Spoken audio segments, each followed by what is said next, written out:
Enga is the largest vernacular language in Papua New Guinea. What they call Enga people are go-getters. They're influential in the capital city of Port Moresby, where they work as business leaders, leaders in the government, and they tend to be the movers and shakers. And so making sure that the Enga people have a translation of the New Testament is very important because they're influencing the rest of the country. English is not our language, and Pidgin is not our language too. Hearing and reading the Bible in Pidgin, the meaning of the word of God is not very clear.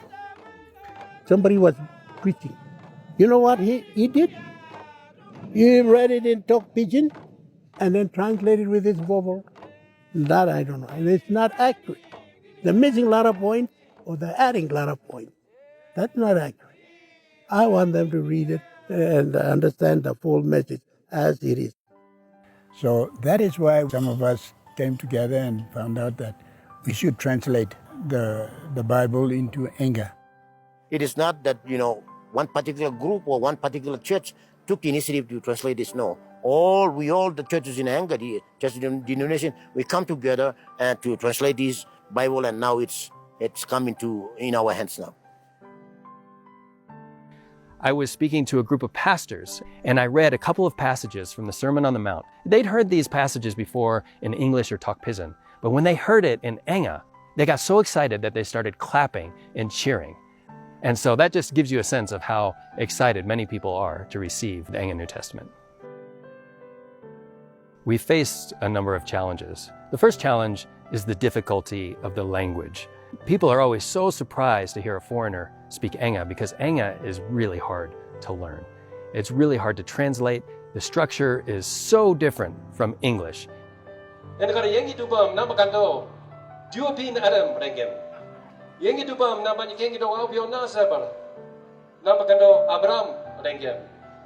probably the biggest challenge that we've had is dealing with tribal fighting.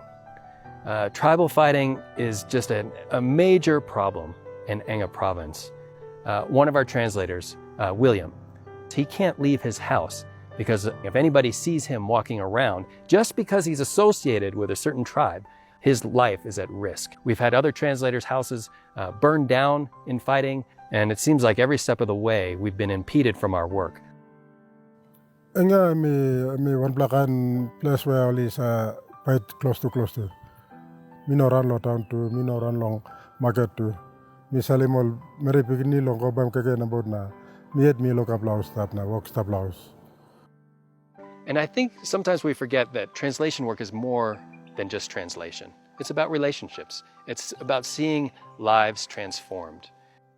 Often, when a man stands up for peace in Enga, they call him Merriman, which means basically they're calling him a woman because he's standing up for peace. But I remind them, I say, don't worry about what other people call you. Worry about what God calls you. And God says that when you stand up for peace, that He will call you a son of God. And I want to see the Enga people taking Jesus at His word and living in peace.